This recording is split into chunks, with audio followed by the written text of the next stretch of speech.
Ruben. Recording in progress. All right, let's just make introductory thing because our What video. doesn't kill me makes me stronger, or just wears me down. I don't know. Well, hearing that from a doctor gives a lot of credence to that statement. That sounds good with it. All right, let's see. We have a couple of the people probably hopefully joining or not, but today is November 29th, 2022, the month in Kislev. I like Roman Kislev specifically. Why? You don't like the month? I like the month of Kislev, 5,783. The month of Kislev. I'm not going to keep you hanging. Very simple. Kislev means my name is Lev. So when I tell my wife, honey, this is a month of Kislev, that just sounds good. Yes. So we're gonna kiss you too. So okay. So I sent a little video. A couple of people asked to join. I don't know if you guys had a chance to watch it, but before we go to our theme, what the Torah says about terrorism, I just want to get to my 2 minutes. But if I exceed my maybe 2.5 minutes, if I exceed my 2.5 minutes, guys, cut me off, guys. I left you to verbose, and I will stop. But basically, I made a short video because people ask me, what's your group about? What's not about? So I made a little video, like 15 minutes, thinking basically the WhatsApp groups, typically in my mind, is people with a common interest. You WhatsApp group for fishermen, for cooking, for Torah, against Torah, for the car engines, whatnot. Then there's another type of WhatsApp group that basically for information. Does anybody know if you can get a Denver pizza in Beersheba? Yes. On Old City, second block, they sell Denver pizza on Beersheba. Okay, like just yes or no where it is. Which bus goes to Haifa at 10:30 at night? That's bus number 159. Our group actually is not looking for unit of interest. Our group is not looking, well, if you guys too political, I am leaving. I don't like what you're saying. I have nothing to do with you. I'm out.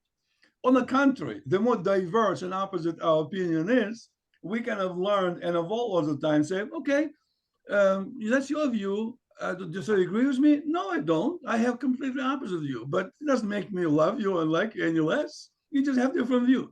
So in our group, it's a special, if people survive through initial understanding of each other, I personally think we're bringing the world together. We're bringing Jews together. Diversity of opinions, I'm not shot at, but so we're very tolerant. So that's it. So now coming to our topic. So hopefully people who view our video will join us next time and maybe add to their own disagreements and whatever with us, which is fine. We can take it. I guess we all Israelis now, so I mean, we no problem taking that's. I was thinking not what my view is about terrorism. And of course, I mean, most people don't like it. Some people very adamantly against it. Some people maybe on the left of the spectrum, maybe religiously, politically, can say, no, we have to get along and it's not right. We also have problems. I look at it this way. My example comes in. When Abraham and Sarah, at an old age, didn't have kids, and ultimately Sarah said, listen, honey, I love you very much. We don't have kids, but listen, take Hagar and have a child with her. Comes in Ishmael. And then later on, when Sarah gets pregnant with Isaac and Isaac is born, then there's a friction between Isaac and Ishmael. And Sarah doesn't like the effect that Ishmael has on Isaac. She goes to Abraham and says, listen, honey, you got to kick her out. This is not good for my kid, for my child.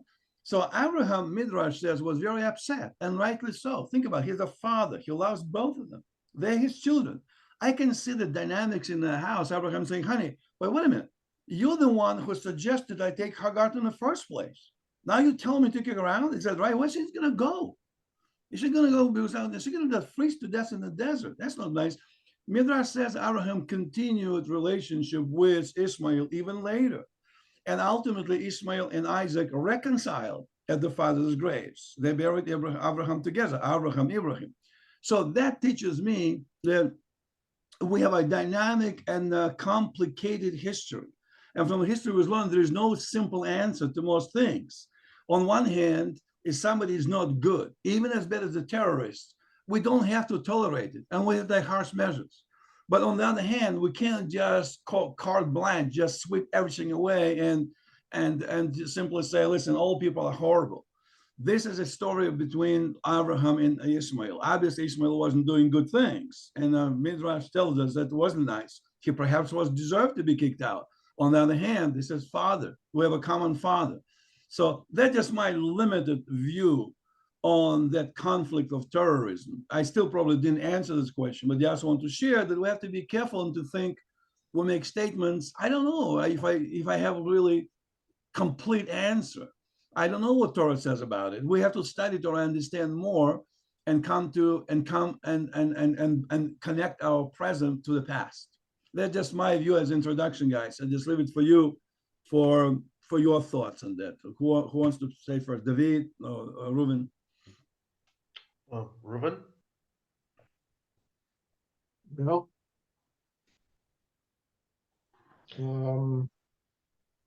It's hard to like terrorism, especially if you're on the receiving end.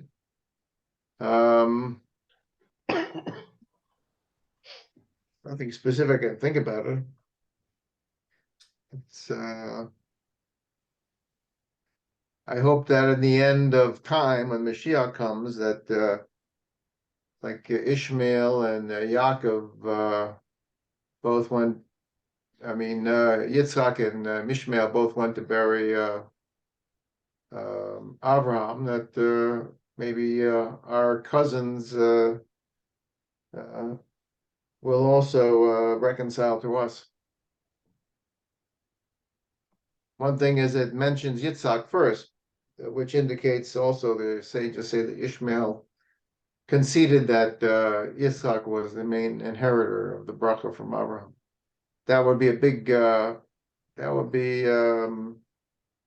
big bite to swallow for the Ishmaelites, but we'll see. It'd have to come from a revelation from above. I think the Ishmaelites are into terrorism because they feel frustrated. They have not been successful. They can't compete with Israel. They can't compete with the Jews. But Ishmael, the Islamists feel that they have to be supreme. And therefore, if they're not supreme, there must be the devil is at work. It's the great Satan, Western Civ, which is America and England, as they see it, and the little Satan, Israel.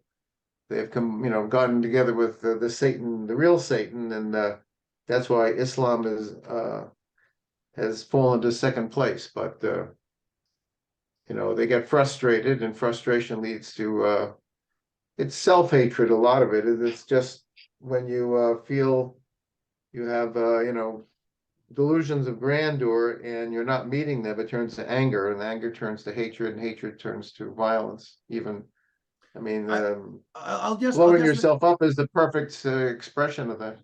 I'll just mention something, David. I'll let you speak in a second, but just want to introduce some. But think about, guys, Reuven, imagine there was the Arab guy, the Muslim guy, devoted Muslim, who was right now talking with us. He listened to us. He might say, let's say the nice guy, the guy who may be a doctor or owns a car repair shop or something like this, and he'll say, I don't know. I don't know if you like these guys. I'm not criticizing your religion, but I like my religion too. We have a lot of good things. We have hospitality. We're modest. Our women are modest. We have problems too. And I denounce the situations that happens where some of the extremists do that. But you guys also have your share. Quite frankly, we hold you for taking our land. Well, we can say, well, we didn't take your land. Then we'll go through history. The guy says, I know, well, you have your point. I have my point. So why, if you just tell me that we're secondary, you immediately ascribe some inferiority to me. I'm just speaking for the guy. I mentioned what would the Arab guy, nice, good Arab guy would say, discussing with us, so listening to us talking and participating in that. I would say that we believe that the Torah was changed, and that the bracha really goes to Ishmael. In that case, this is all belongs to us. But if he will say that gives a great opening to the V, because he will say, you know what, you have a point actually. there's a lot of us within Judaism that also think that Torah was not directly given to Sinai to Moshe, but was written by Ezra 1,500 years ago, something like that. We don't have necessarily unity on that. And even within that, we respect diversity of views. Some people believe it came right at Sinai, some don't. Well, it doesn't make us one inferior, one superior. So if you guys disagree among you Jews, why would you want me to pick one or the other opinions? I have another view. Perhaps that's true. Perhaps you did change something in your Torah. I mean, maybe, who knows? Some of you guys, some of Jews even say that. David, I think it's yours now. Yeah. Well, this is a very, very big subject, but I'll try to make it as fast as possible. Regarding the question itself of the conversation, what does the Torah say about terrorism? Mm-hmm. As far as I remember, the Torah doesn't say anything about terrorism. The Torah speaks about war. It mentions that we, That's correct. people of God, the people of Israel, we have to fight and basically exterminate Amalek. The Amalekites do not, well, technically we can say that they do not exist today. Even if they do exist, we don't know who are their progeny. So we can only assume, or we can only say, oh, those who hate Israel the most are probably Amalek. But really, we don't know. So let's say that, just for the sake of it, let's say that they either disappeared or that we have exterminated them. But this is one mitzvah of a war for Israel. Another thing that Torah speaks about is the rules of law. Once when you go to war and you win, what is it that you can take, how you should treat the soldiers, how you should treat captives or prisoners of war, how you should treat their women, their slaves, their children, these kinds of things. Someone has joined us. David, just address a second. Jonathan? Yep. Welcome to our group. You just have to catch up quickly because in the middle of it, we just did a brief introduction, and I made my short presentation about the topic. Then Reuven spoke, and then David in the middle of it. And just to catch you quick up to speed is, our group is unique in a way that no matter what we say, we love each other. Even our opinions are diverse, completely 100%. We still go fishing together and biking together and love each other. We're just discussing the Torah view on terrorism. My position was that Torah, I brought an example, Abraham and Sarah. When Sarah presented Hagar to Abraham and Ishmael was born, then later on by Sarah take him out, honey, because he is bad influence on Isaac, caused a lot of heartaches to Abraham. So it was a very difficult situation. On one hand, we have to be firm. On the other hand, we have to also have compassion. And it's a mix between compassion and anger and the strengths we have to do it. Reuven also explained that some of that has to do with the religious connotations and rules. And David just is talking about, wait a minute, maybe Torah says nothing about terrorism. Torah talks about the war and rules of war and how wars will be fought. And with that, back to David. Jonas, maybe just one quick minute for you to tell you who you are, where you're from, so we know a little bit about your background before David continues. I wrote that up in the WhatsApp group so I wouldn't have to talk. Okay. I've been a physician for 40 years, retired about 4 years ago, but I'm still in active practice, doing myofascial pain privately, and teaching about it as well in Israel. My shoulder still hurts. All right, I'll give you my office number. Come and see me sometime. And I'm playing in a volunteer orchestra from Kfar Varadim, so I'm getting back on the flute a little bit. Terrific. We have several doctors in the group, and we have several musicians playing. In fact, the guy right next to you is a musician, and David is a movie maker. I'm not going to tell the secrets what never movie is coming out, but all right, David, we'll get to know more from Jonathan later, but that's a brief introduction. Continue, David. So you're in the middle of saying it's not terrorism, it's a war. Okay. Yeah. So the Torah says how you should treat prisoners of war, their women, their children, their slaves, etc., etc., and basically that Israel is commanded by God to basically wage war on those nations that were living here in this land when God gave us this land. So we're talking about the Hittites, the Jebusites, the other ones I don't know how are they called in English. But those nations, like 7 nations or 6 or 7 nations that were here and that we were commanded to. So when we say terrorism, we can say basically anything that is, at least in the eyes of the Torah and probably, I guess, the entire Bible, is terrorism comes not just from, it's not the political terrorism that we see today, because Islamic terrorism is political terrorism. I'll get to that. But the thing is that any sort of if there's a small gang of gangsters, okay, coming into your village, demanding protection from business owners and even homeowners, and they say, we will kill you if you don't pay the protection money. That's also a kind of terrorism, you know. But that also is a crime. That's not political terrorism. It's just criminal. So I think that if you say, well, does Torah speak about terrorism? No, Torah has rules against crime and criminals, but it doesn't speak about what we're seeing in the last like 30, 35 years, what's going on here in Israel and the Intifada of the Palestinians. Now, so I think from a Torahite, it's a word I like, Torahite perspective, I I don't think really, if you want to do like commentaries or midrashim about it, that's your right. You can do it, but I don't think really that it's there, at least in the laws of Moses. Now, Islam, talking about Ishmael, you started with Ishmael and Isaac. So I would say that we have zero problem with Ishmaelites because Ishmaelites do not exist. The history of Arabs is that since basically they have themselves called themselves Ishmaelites once they have embraced Islam. Once they have embraced this religion, they have identified themselves as the children of Ishmael, or the progeny of Ishmael, the descendants of Ishmael. Maybe that's the correct word. The descendants of Ishmael. But before Islam, they never called themselves Ishmaelites. They didn't know who Ishmael was. There is not a shred of evidence that they have ever called themselves Ishmaelites when they were in their in the Arabian Peninsula before Islam. Never. So saying that Muslims or Arabs are Ishmaelites is a Muslim invention.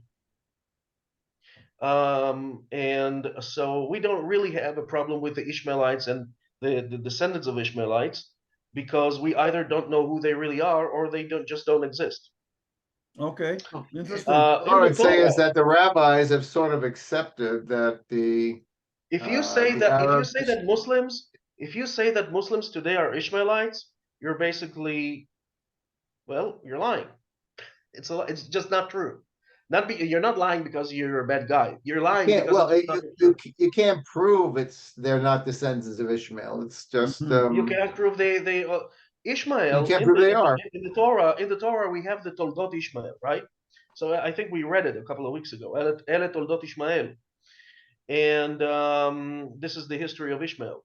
And it says there the names of the children of Ishmael, and one of these guys is called Nevayot. Now, Nevayot is probably this word Nevayot. Is he the one whose daughter was married to Esau? Yes. Okay. Yes. So Nevayot, this word really resonates with what we know as Nabateans. Now there's a claim that says that the Nabateans are the the most ancient of Arabs. Like they are the fathers of Arabs. Okay, I don't know much about it, but it could be that this is said because of the influence of Islam, and not because of the other way around, because it's really true, but because of Islam. When the Arabs came here to the land of Israel in 690, when they first came to Jerusalem, there was not a shred of evidence that they are Muslims, or that they are Ishmaelites. They didn't call themselves Muslim. Nobody knew what was their religion. They didn't have a religion. So they had many religions. They had many gods. They were still basically pagans. Most of them were still worshiping the gods of the Arab Peninsula. Those gods, I don't know who they were. Some were really like really statues. They had like an image. Other gods were represented by symbols, like a rectangle or whatever kind of geometric forms. But there was nobody knew what in Jerusalem. There were Christians and Jews, but they didn't know. And these people came from the Arab Peninsula, and they wanted to conquer this place, right? But nobody knew who they were and what kind of religion they want to impose. Very interesting. David, let me just jump in. It's a fascinating perspective you're presenting, of course, historically. I just want to mention something also, just for specifically for Jonathan's information to pull him to our group, so to speak, is that, even we question everything, but we're not afraid to mention anything with a fear to be reprimanded or burned on the stake. For example, in our group, even in our small group, I mean, we said we have 0.1% of the population of the earth, the Jews, 0.1%. Within that 0.1%, we have a whole bunch of divisions and subdivisions. And even in our group, we have people who are complete right, complete left. The very definition of the Torah is also not exactly settled in our group. Some people say Torah, it's 5 books of Moses. Some people say it includes Kabbalah and oral Torah and you name it. So even that, we're not necessarily in full agreement or compliance, and that doesn't stop us to love each other, okay? I want to bring another interesting, and then I would like you to participate in what you think, Jonathan. I was reading this weekend before the Shabbat brochure. I don't remember if it's a Torah tidbits or elsewhere I read that. Think about Abraham and Sarah when they came to Eretz Israel, or Canaan at that time. I learned it was maybe Midrash or something that Sarah and Mena was teaching women. Like today, Rebbitzin will have a women's classes, and the rabbis will have guys' classes. So when Sarah would sit around, she would talk to who she talked Torah. She talked Torah to basically the guys who are Canaanites, whatever. So I would imagine a situation, they're just sitting, Abraham is outside with the guys, maybe having barbecue and whatever. And Sarah is sitting there with the 5 ladies who just participated in idol worshiping ritual the day before. And after that, they go home and the husband say, what the heck are you doing going to Sarah teaching this stuff? We were all against it. And yet, so Sarah knew going into that, she's not going to go to Mother Teresa's group of nice chest-eyed women. She'll go to a group of people who don't think like her. But over time, it will have some effect. She took that upon herself to bring up the light of what we know today as a humanity to people who were not necessarily ready initially. So even then, when you say maybe some of these women were terrorists at that time, and they didn't tell Sarah, well, think about nowadays, what we will say many times, I'm not going to this guy's house because he doesn't even know what Torah is. I'm not going to, he probably doesn't have a kosher fish. That's it, honey, we're not going there to eat. How quickly we jump to this conclusion before really understanding the whole situation. So that's kind of what we're talking today about Torah against terrorism. It's also Torah. What is Torah and what's our mission on this earth? Well, wait a minute. What you're saying is that religious Jews or practicing Jews, they might see someone who is not a practicing Jew or even not a believer, an atheist, that in itself would be terrorism?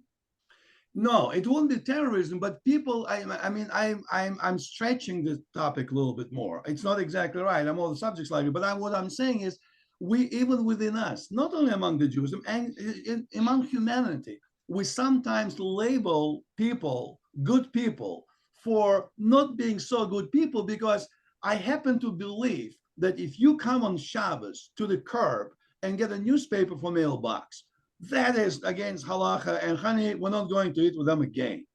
We're jumping so quickly to the conclusion to say something, and that's not terrorism, but it's also not appreciating another person, not really understanding. Maybe they don't have same background, maybe they don't know what they're doing.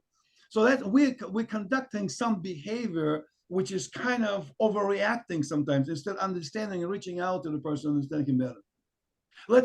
David, let's switch to Jonathan, because he was quiet all this time, and we have about 9 minutes and 20 seconds. We'd like to hear what you think. It's a lot of information, probably mishmash information. We're used to it because that's how we normally conduct our meetings, but this was new to you. What do you think? I don't have enough brain left today to think. One of the one thing that disturbs me is redefining things such as what is terrorism. And after the explosions in Yerushalayim a few days ago, horrible. This is being blown up. Innocent civilians being targeted by rockets with the intent just to spread mayhem, to kill whoever is here, and not bother doing anything with the land after that. It's not that they want the land. Yeah. So I think that the definition that you're saying is very much political and criminal. Mm-hmm. I have an answer for that, but I will wait till you finish. Okay. Yeah. I see the whole of Torah, well, most of it, certainly the big 10 commandments as not just what the relationship between man and God, but the first 5, the relationship between the second 5, relationship between man and man, and there are commandments against it. There are, I guess, punishments for it. I have really no idea how many times the Sanhedrin actually had anybody put to death, because Judaism is so much a religion of forgiveness, of chesed, rachamim. And I think what we're seeing right now, certainly in our country, here in Israel, is a bit too much rachamim. And I think that we do need a halachic perspective on the rule of law in this country. But I don't think the way we have it right now in this country that the Supreme Court has set itself up as a Sanhedrin, but there's no religion, there's no Jewish law behind it. Mm-hmm. And that's just my take on the subject. Very good. David? Okay. Yeah. So very quickly, 2 things. Number 1, in Islam, murder is not considered a sin against God. So in Islam, there's 4 how would you call them, sins or averot? How would you say averot? Violations. Okay, violations. Transgressions. That are against God. One of them is a drinking alcohol. That's a violation against God. These 4 violations are called in Arabic hudud. So drinking alcohol is hudud, and for that the punishment is death. Now, drinking alcohol in Islam and all the other 3 violations of hudud are worse than murder. So if you drink alcohol, you are worse than a murderer. Murder in Islam is considered a violation between man and man, not man and God. This is the complete opposite of Judaism. In the 10 commandments, lo tirtzach is the first commandment after Father and mother. respect for mother and father, and of course, I am your God. Thou shalt not have, thou shalt not create a statue and a mask, and those things, and then thou shalt not murder. And so we consider the Ten Commandments to be commandments that are, if you violate them, this is a violation of a religious commandment. When I say religious, is that it is between man and God. Mhm. It's not just between man and man, David, because one God minute. says don't do that. 1 minute. I just give you the time. Okay. It's not that way in Islam. Number two, Islam sees itself as a replacement of Christianity and Judaism. It's not a continuation, and it's not something it's not a religion that should or wants to live with other religions. It comes to replace, and therefore dying for Allah to replace other religions is the greatest thing that a Muslim can do. And because of it, doesn't matter who you kill, as long as you kill for Allah. And that, because other religions are attacking Allah because they do not accept Allah and His final revelation, which is the Quran. Okay. Okay, David, and if you kill those people, you're doing the highest thing. It's not clear from what I've read that that's actually That's a universal attitude. completely different value than what we know. These people have Well, completely that- different values. That Completely would different. indicate that to be a good Muslim, then if you go around killing non-Muslims, you're become a saint. But I don't believe that's necessarily true. That's a particularly narrow point of view, like the Almohads have. Well, you just But, have to read the Quran, I guess. okay, gentlemen. Well, I know, but it's like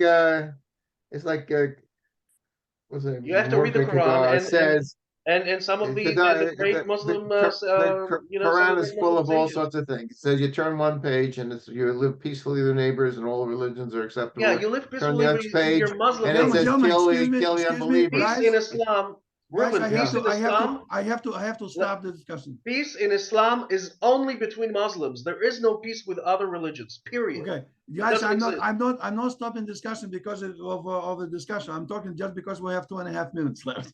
And let me just say this: what we do also, Jonathan, from your information, we evolve in this type of situation. We just exchange views without pointing fingers at somebody else's view. Your views were very interesting. I actually happen to agree with you. Now, our format of the meetings, the way we evolve to them, essentially, sometimes we don't have any topic, we just talk like friends, how you doing, what's going on, what's new. Sometimes we kick up with what we call it a 14 minutes presentation. 14 minutes, not 15. So in other words, somebody will start. 13. Yeah, let's say somebody will start, we'll talk about Rambam or Rashi or Kabbalah, or the Torah view on fishing, or Torah view on a landing in Jupiter, or whatever, or Torah view of the liver, because one of our guys, Adrian, he's a world-renowned specialist, 40 years professor emeritus on liver doctor. So he may be what Torah talks about liver. So if you think of any topic that you or somebody who you think might be of interest for our group, and the same thing goes to you guys, David to you, Ruben for you, and also to the guys who listen to our recording, which we'll send out our discussions. Let's think about for next Tuesday, at the same time at 8 o'clock. And just for everybody who is listening to our recording, I guess they know the number. The number is to log in. What is it? 325-804-5811, password 285775. That's kind of funny. I didn't have to say that because whoever is listening to the video probably would know it by logging into this. So if you think about a topic they would like to share with us, just present it. It will be very interesting. That's our format. And I hope you get a little bit, you and Naharia, right? Right, we're in Haria, David, Ruben and I in Beersheba. We have guys watching us from London. We have guys from US, so we have a kind of international crew. Very nice, interesting people. Diversity of views, but we love them all. Diversity and inclusion. Diversity and inclusion. Let's make it happen. Mashiach now, or salvation it's- now, or whatever we want to it's do. like- That's good Like for you. Mark Twain said, we want a man come right out and say what he thinks when he agrees with us. All right, guys. Okay. In the remaining 10 seconds, Thierry, all good for you guys. And you have a discussion on WhatsApp. Let's do it. See you 20 at 8 o'clock next Tuesday. Bye bye. Bye.